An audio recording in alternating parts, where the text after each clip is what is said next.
Imagine a life where you no longer chase people, approval, or validation.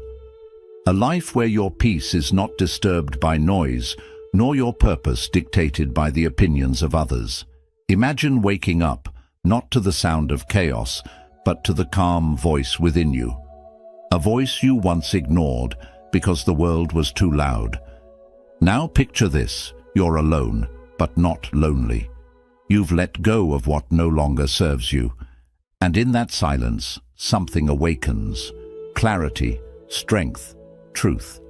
Buddhism teaches us that true transformation begins not in the presence of others, but in solitude, where your soul finally has space to breathe.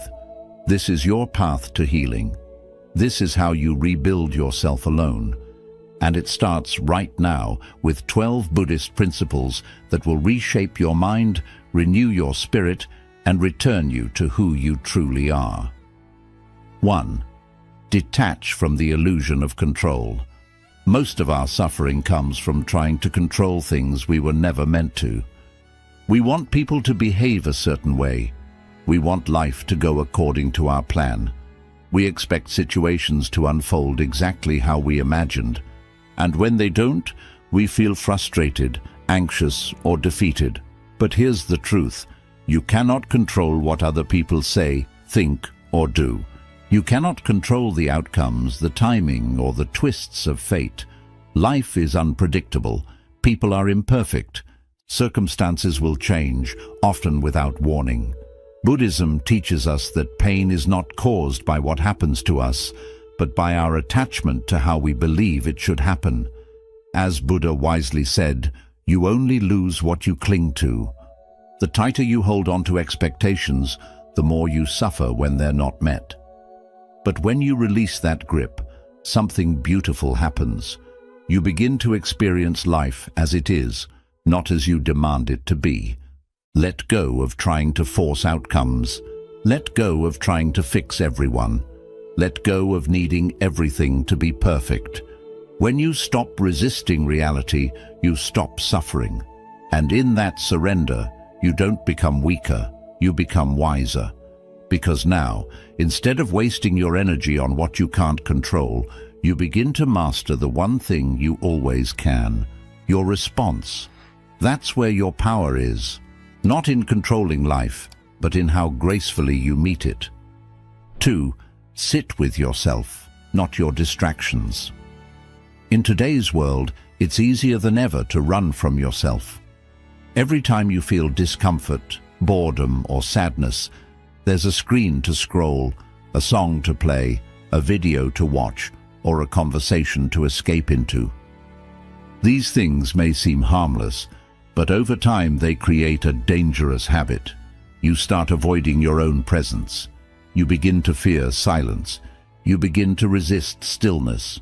And slowly, without realizing it, you become a stranger to your own mind. Buddhism teaches that true healing and transformation only begin when you stop distracting yourself and start facing yourself. Why is sitting with yourself so important? Because underneath the noise is truth. Underneath the discomfort is clarity. And the emotions you've buried, those quiet whispers of sadness, guilt, or longing, are not trying to destroy you. They're trying to guide you.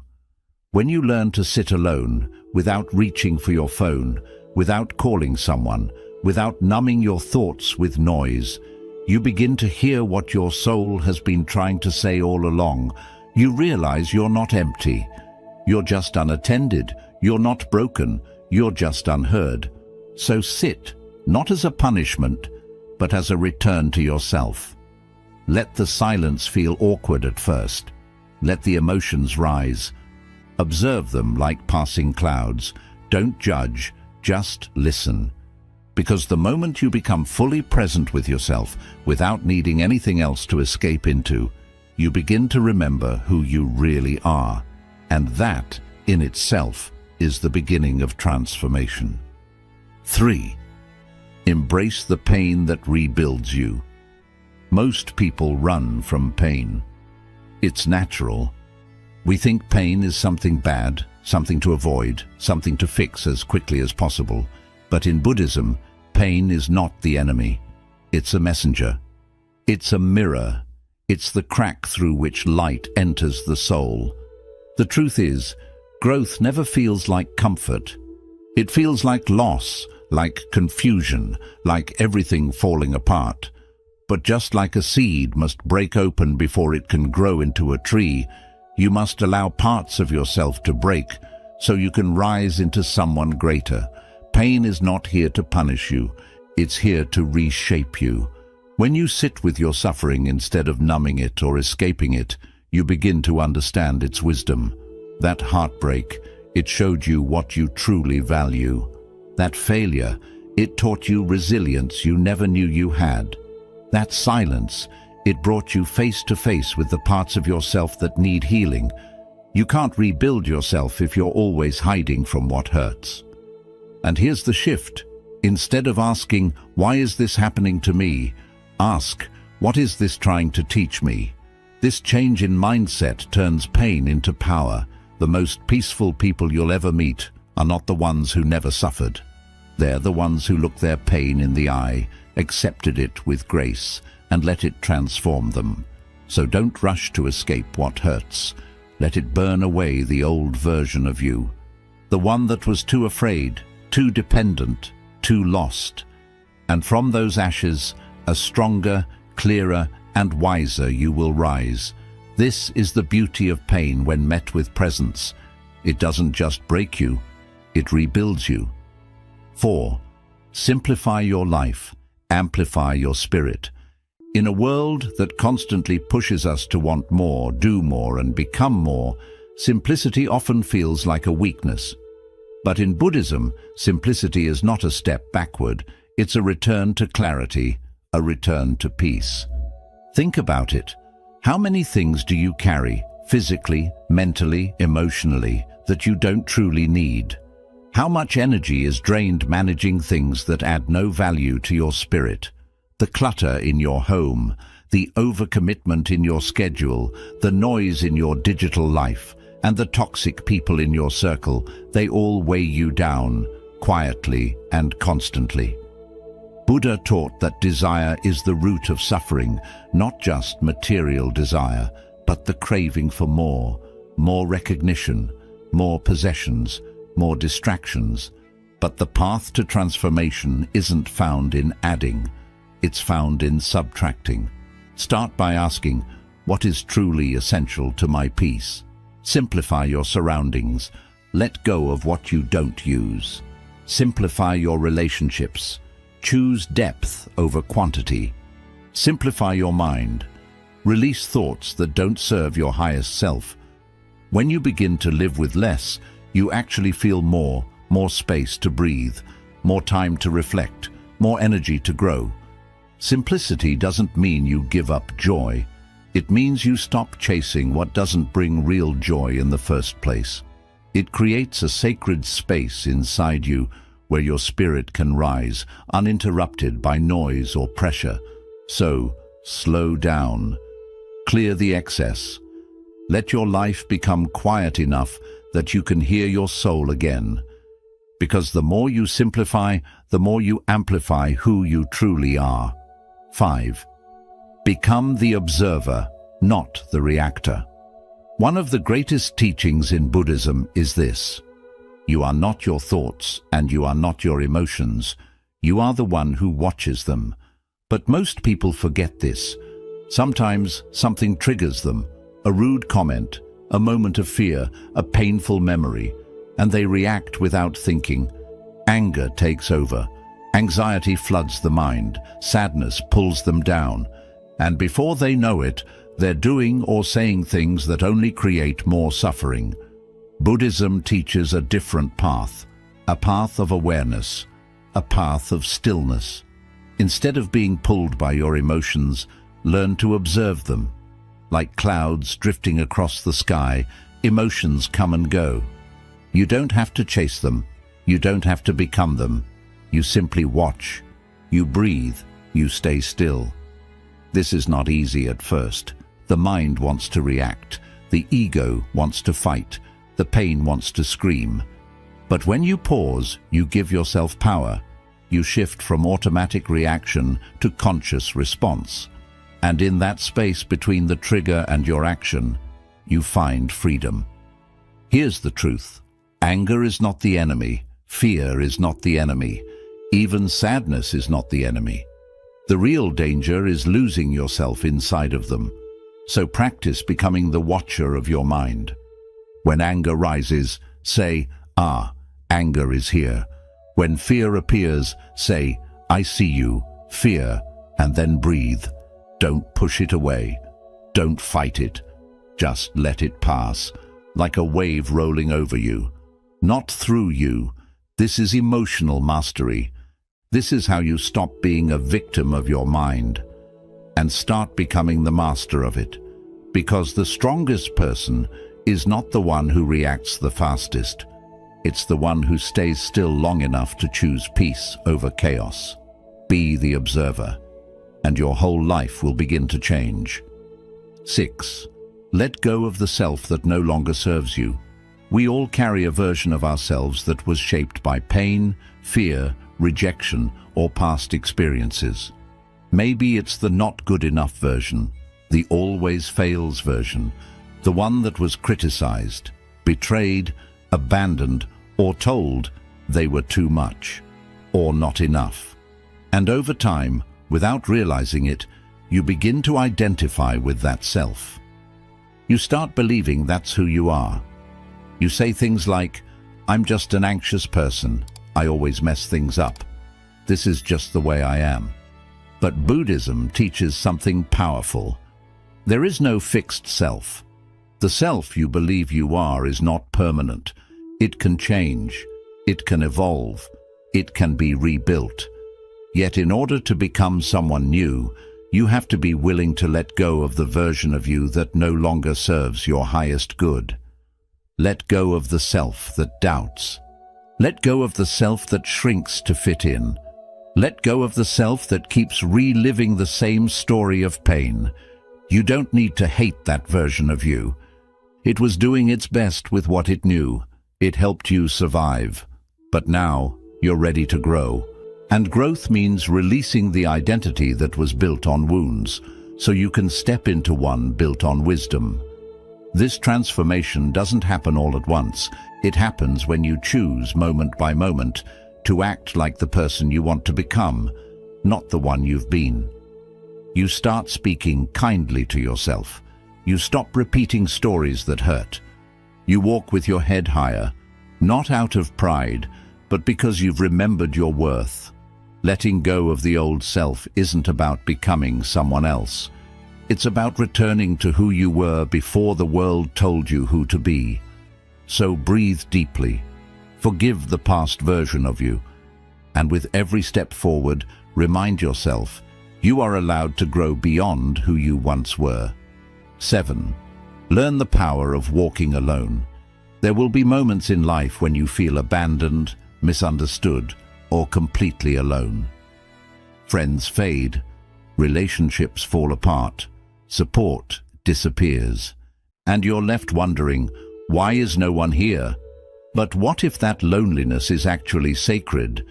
In Buddhism, solitude is not something to fear, it's something to honor. Because when you walk alone, without the noise, without the influence, without the pressure to be someone for others, you begin to meet the most important person in your life, yourself. We live in a world that constantly tells us to stay connected, but connection without self-awareness leads to confusion. You begin to live for others, say yes when you mean no, and shape yourself to fit their expectations.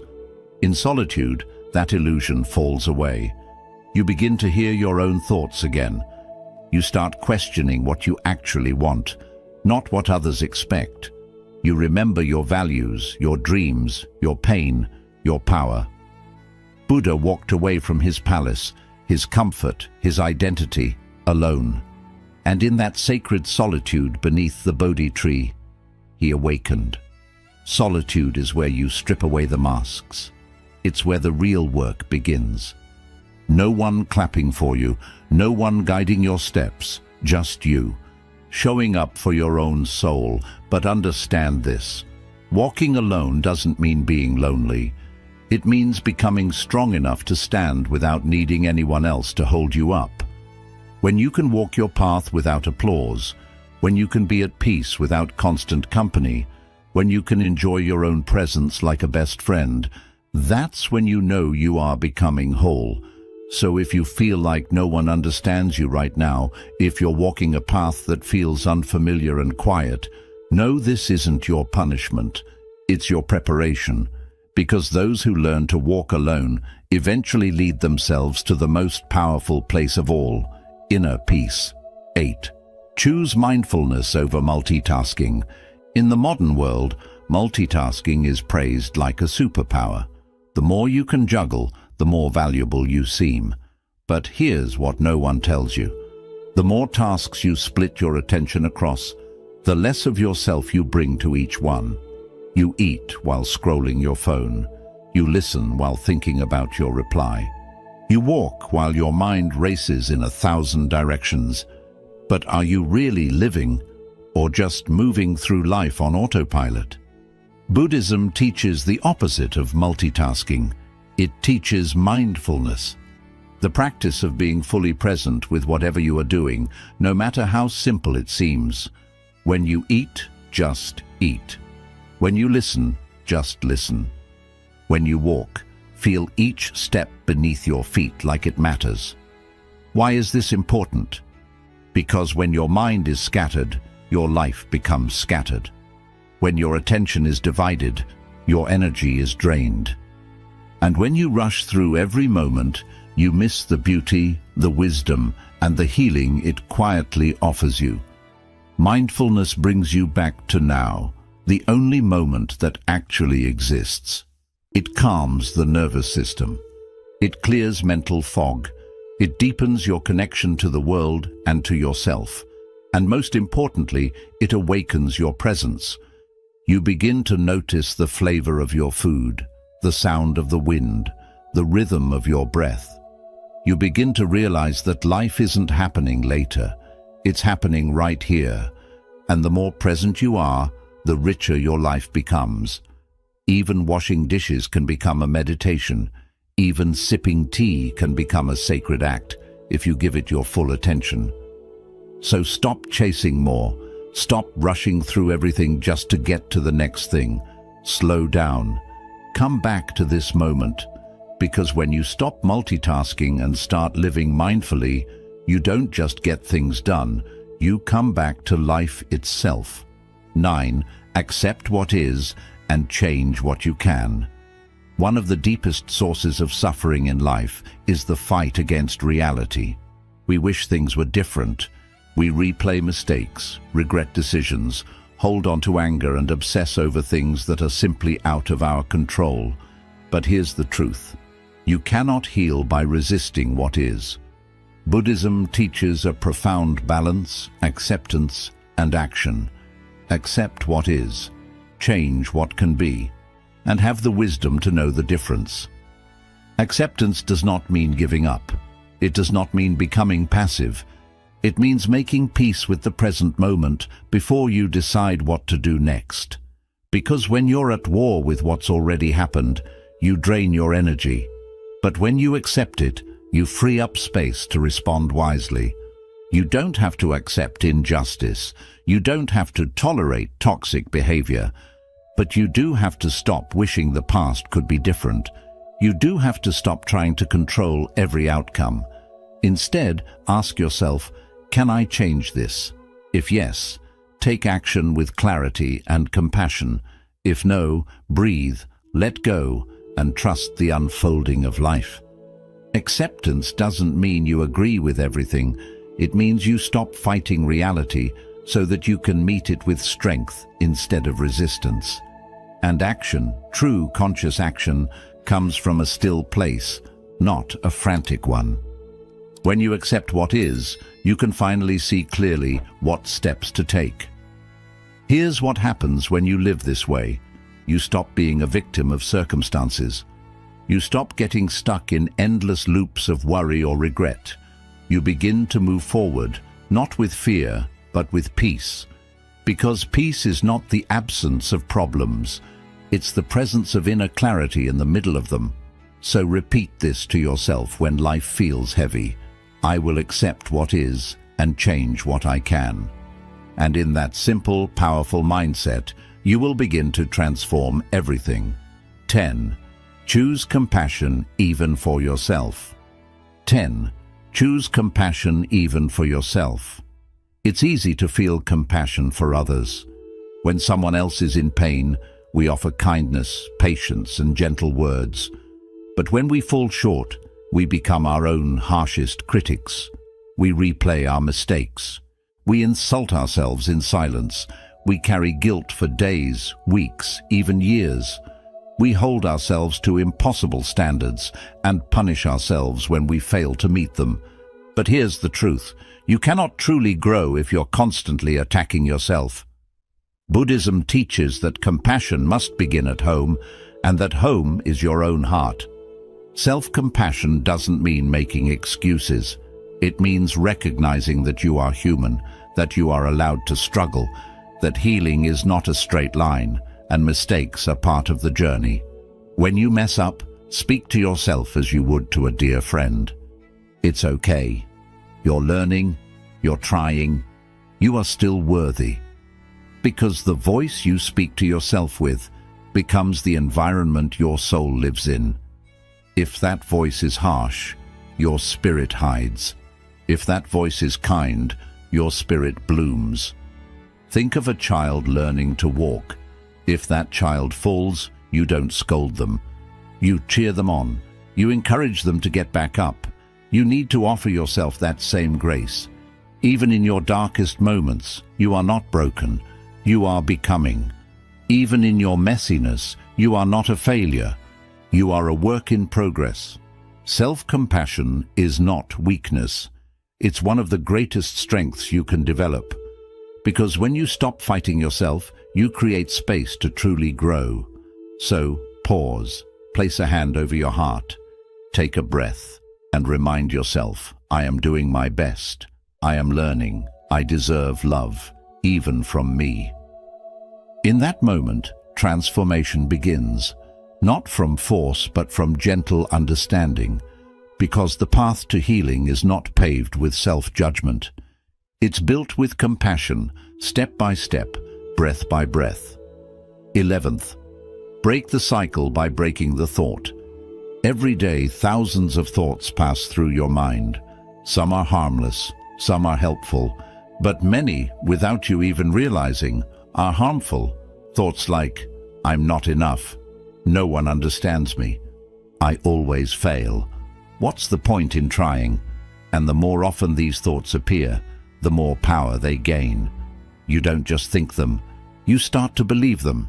And once belief takes root, it begins to shape your choices, your actions, your energy, and ultimately, your life. Buddhism teaches that our reality is created by our thoughts. The Buddha once said, we are what we think. All that we are arises with our thoughts. With our thoughts, we make the world. This means that the life you are living right now is a reflection of the thoughts you have consistently believed. If your thoughts are fearful, you move through life cautiously, always expecting the worst. If your thoughts are filled with anger, you carry that weight into every conversation. If your thoughts are rooted in lack, you never feel like what you have or who you are is enough. But here's the good news. Thoughts are not permanent. They are habits, patterns. They are like grooves in the mind, carved by repetition. And what has been programmed can be reprogrammed. The key is awareness. You must begin to watch your thoughts, not blindly follow them. When a painful or limiting thought arises, pause. Don't react. Don't obey it. Instead, ask yourself, is this thought true? Is this thought helpful? Is this thought leading me where I want to go?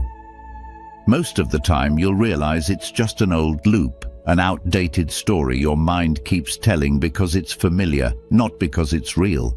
For example, when the thought appears, I always mess things up. You can catch it and say, that's a pattern, not a truth. I've made mistakes, but I've also learned. I've grown. I'm not the same person I was before. This is how you begin to break the cycle, by breaking the thought before it becomes a belief. But awareness alone is not enough. You must also replace the thought with something more aligned, more empowering. Instead of, I'm not good enough, try, I am growing and growth is messy. Instead of, I'll never change, say, I've already changed in ways I never thought I could. Instead of, I'm too late. Tell yourself, right now is exactly where I'm meant to begin. This isn't toxic positivity, it's conscious mental training. It's about choosing thoughts that support your healing rather than sabotage it. Just like your body needs clean food to grow, your mind needs clean thoughts to thrive. You also have to be patient. These thought loops weren't created in a day. They were built over years through repetition, trauma, pressure, and pain. So be gentle as you begin to rewire your mind. Every time you interrupt a limiting thought, even once, you weaken its grip. Every time you choose a new thought, you strengthen a new pathway in the brain. This is neuroplasticity, the mind's ability to change itself. And Buddhism understood this long before modern science did. Meditation is one of the most powerful tools in this process. When you sit in stillness, you start to notice the noise in your head. You start to see the same thoughts rising again and again. And in that stillness, you gain space. The space to choose, to let go, to reframe, to breathe instead of react. Over time, this conscious choosing becomes natural. You no longer believe every thought that appears. You become the observer, not the prisoner. You begin to think on purpose, not out of habit. And this is when transformation happens, because when your thoughts change, your beliefs change. When your beliefs change, your energy changes. When your energy changes, your actions change. And when your actions change, your entire life begins to transform. So if you feel stuck in a cycle of fear, of anger, of sadness, look to your thoughts. What stories are you telling yourself? What assumptions are you clinging to? What labels have you outgrown? And most importantly, what new thought will you choose today? Because healing doesn't begin with a new job, a new person, or a new environment. It begins with a new thought. So break the cycle. Catch the thought. Challenge it. Replace it. And with time, your mind will no longer be a battlefield. It will become your greatest ally. 12. Return to the breath. It is your anchor. In every moment of chaos, confusion, fear, or uncertainty, there is one thing that is always with you, always available, and always powerful enough to bring you back to peace. Your breath. It sounds simple. Too simple, maybe. But in Buddhism, the breath is far more than just air moving in and out of your lungs. It is your anchor to the present moment, the doorway to awareness, and the bridge between your body, mind, and spirit. When life becomes overwhelming, your mind tends to run in every direction. It pulls you into the past, replaying what went wrong. It jumps into the future, imagining worst-case scenarios. It creates fear, tension, panic. And before you know it, you're no longer present. You're caught up in thoughts that don't help you, but your breath is always here, in the present. It doesn't exist in the past or the future. It only lives now, in this very moment. So when you focus on your breath, you guide yourself back to peace, to presence, to life. Buddhist monks have practiced breath awareness for thousands of years to build mindfulness and inner calm. Why? Because wherever you are, whatever you face, your breath is always with you. You don't need tools, money, or anyone's permission. You only need the willingness to pause and return. When you give attention to your breath, something changes. Your nervous system starts to settle. Your thoughts begin to slow. Your heartbeat softens. You stop getting caught in life's storms, and instead, you become the calm within them. Try this right now. Take a slow, deep breath in. Hold it for a moment. Now, breathe out gently. Do it again, but this time, pay attention. Notice the air entering your nose. Feel your chest rising. Feel the breath leaving your body, like a wave flowing back to the sea. This simple awareness may seem small, but it holds great power, because here's what you start to see. You are not your thoughts. You are not your emotions. You are the one breathing beneath them all. When anger appears, come back to the breath. When sadness visits, come back to the breath. When anxiety tightens your chest, come back to the breath. It may not change the situation, but it gives you clarity, space, and calm to handle it better. The breath is also closely tied to the energy in your body. In Buddhism, it is said that your breath carries prana, your life force. When your breathing is shallow and uneven, your energy feels scattered and weak. But when your breath is deep and mindful, your energy feels steady, strong, and grounded. Yet many of us live without knowing this power. We often breathe without thinking, fast and shallow, especially when we're stressed. But when you start breathing with awareness and intention, you're not just calming down. You're actually reprogramming your entire mind and body system. That's why breathwork and meditation aren't just spiritual practices. They are powerful tools for emotional healing, stress relief, and even better physical health. Science supports this too. Research shows that mindful breathing lowers cortisol, the stress hormone. It also improves heart rate variability, which helps build emotional strength, boosts the immune system, and sharpens mental clarity. But beyond what science says, there's a deeper truth. Your breath connects you to life itself. The very first thing you did when you were born was inhale. The last thing you'll do when you leave this world is exhale, and every breath in between is a chance to start again. So when life feels heavy, when your mind is overwhelmed and your soul feels lost, don't search outside for comfort. Just pause. Close your eyes, gently place your hand on your heart, and breathe. Let your breath become your prayer. Let it carry your pain away. Let it remind you that you are here, you are alive, and this moment is enough. Make it your daily habit. Breathe in the morning before the world reaches you. Breathe in the evening after the day's noise fades. Breathe between tasks, before you react, before you speak. Just breathe.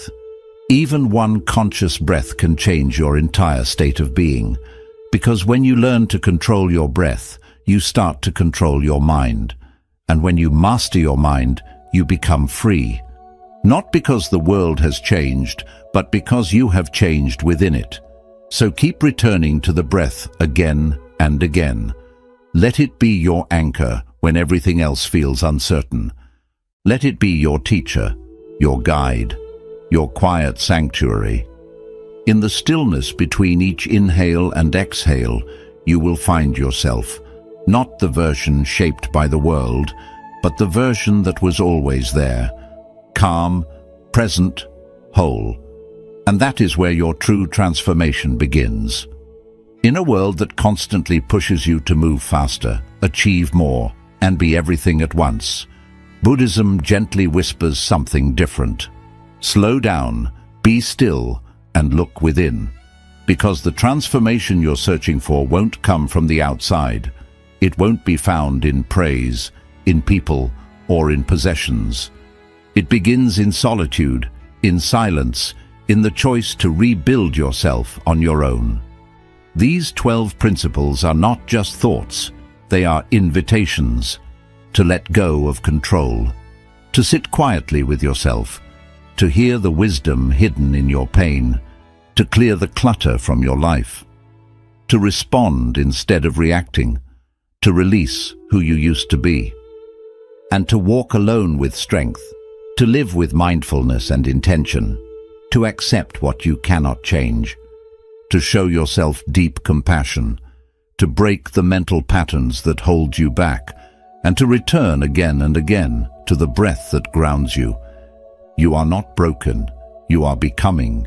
You are not behind, you are awakening.